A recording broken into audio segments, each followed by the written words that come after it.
Bon, je commence par quoi? Alors, bien sûr que je devais faire une vidéo un jour sur le nouveau film. Autant s'amuser à parler des actualités parfois, et je suis connu pour me plaindre souvent dans des vidéos qui vieillissent mal. Bref, la deuxième bande-annonce pour Rise of the Beasts est sortie le 27 avril 2023, et ce jour-là, voilà ce que j'en pense. J'ai très peur. Je vous remercierai d'avance de ne pas donner de spoilers, de rumeurs ou n'importe quoi en commentaire. Pour ma part ici, je parlerai du peu que je connais, qui se trouve être ce qui est présenté au grand public. Les bandes annonces et c'est tout. Je me suis au final très peu renseigné sur ce film. Déjà, j'ai peur pour les designs. Peut-être qu'ils passeront bien à l'écran, mais je suis pas trop convaincu d'après ce que j'ai vu. Pour ce qui est des Autobots, ça va, sauf Mirage et Wheeljack, pour des raisons différentes. Mirage n'est pas le G1, mais je m'en fous, c'est bien le dernier de mes problèmes avec lui. C'est un nouveau personnage qui justifie son nom dans le trailer, donc c'est parfait pour ça. Ce qui me dérange, c'est que j'ai pas reconnu le mode alternatif dès le début, et ça m'a pas plu. Je me fais peu à peu au design, mais pour un robot qui intègre seulement les pièces de la vraie voiture, j'avais beaucoup de mal à la reconnaître dans Mirage. Et c'est un des gros problèmes pour ma part. Trop de souvenirs de Age of Extinction et The Last Night à cause de designs qui n'utilisent pas le mode alternatif. Et pour Wheeljack, c'est pareil, ça aurait pu passer. Il a plus de keyballs que Mirage, mais je me plains pas pour ça. Je me plains parce que non seulement son visage me donne envie de le frapper, à cause d'un stéréotype de personnage désagréable avec un visage très moche, mais surtout, on a déjà vu Wheeljack. On n'avait pas de Mirage dans Bumblebee, donc il pouvait faire ce qu'il voulait avec son design. Mais là, on a déjà un Wheeljack, donc qui a bien pu entrer dans le bureau des designers et dessiner un robot moche en faisant croire que c'était le même que celui sur Cybertron? Alors, je me plains, mais après tout, pour ça, on verra.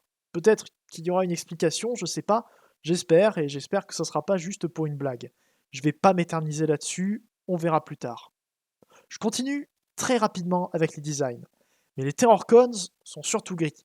Battletrap et Nightbird sont un peu plus colorés, mais pour le reste, j'ai encore des flashbacks du Beavers avec les Decepticons gris. Où sont mes Dropkick et Shatter colorés et prêts à faire vendre des jouets tout en étant facilement différenciables les uns des autres? Et c'est pareil pour les Maximals, ils sont entièrement gris, ou du moins pas très saturés. Alors oui, Primal est censé être majoritairement noir ou gris foncé, mais en robot, il a du blanc et du rouge pour donner du contraste.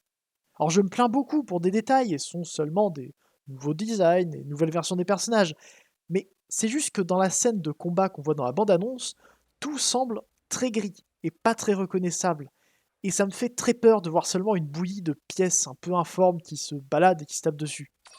Encore une fois, trop de souvenirs du Beavers avec des robots qu'on n'arrivait pas trop à reconnaître.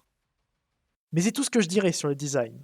J'ai mes soucis, mais ça traite plus de l'ordre de l'appréciation personnelle sans avoir encore vu le film. Avec un peu de chance sur un grand écran, ça va passer très bien. Et j'espère que je pourrai dire ça. Par contre, j'ai aussi peur pour l'histoire.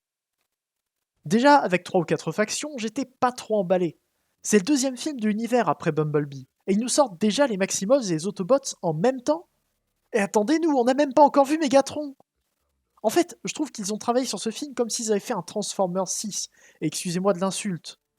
L'univers a été changé, mais ils font comme si les autres films comptaient déjà, et qu'on a vu assez de films d'installation de l'univers avec Autobots contre Decepticons. Sauf que non. Bumblebee, c'était l'introduction. Et là, vous nous servez le rassemblement des héros de 4 films différents. Et c'est pire maintenant qu'on sait qu'il y aura Unicron.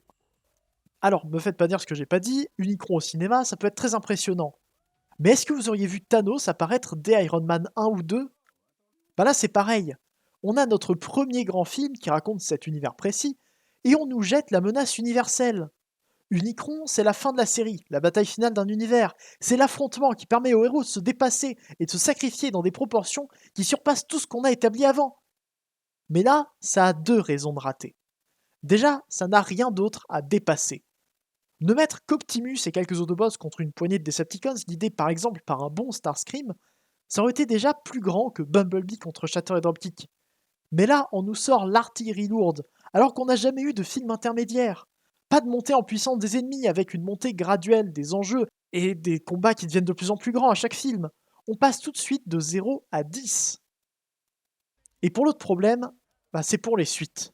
Alors je me doute qu'Unicron sera une menace seulement lointaine, qu'il envoie ses 3 robots sur Terre pour tâter le terrain, avant de venir la manger dans les prochains films.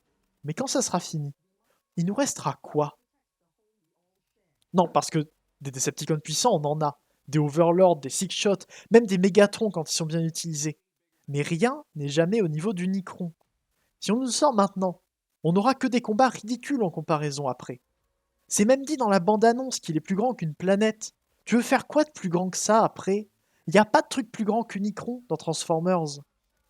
Mais bref, je m'égare. Tout ça pour dire que j'ai très peur.